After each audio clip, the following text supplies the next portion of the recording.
حضرت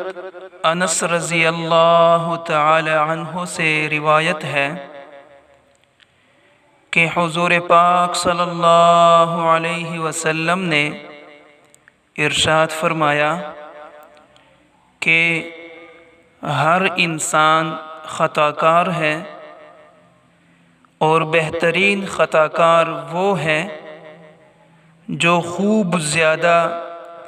توبہ کرنے والے ہیں۔ اور حضرت عبداللہ ابن مسعود رضی اللہ تعالی عنہ سے روایت ہے کہ حضور پاک صلی اللہ علیہ وسلم نے ارشاد فرمایا کہ گناہ سے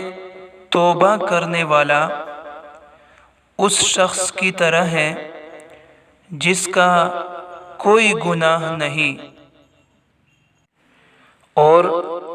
حضرت ابو ہریرہ رضی اللہ تعالی عنہ سے روایت ہے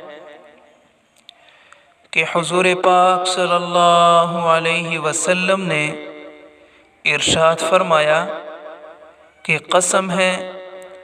اس ذات کی جس کے قبضہ میں میری جان ہے، اگر تم گناہ نہ کرو تو اللہ تعالی تم کو اس دنیا سے منتقل کر دے گا اور دوسری قوم کو پیدا فرما دے گا جو گناہ کریں گے، پھر اللہ تعالیٰ سے مغفرت طلب کریں گے۔ اللہ تعالیٰ ہمیں توبہ کرنے کی توفیق نصیب فرمائے۔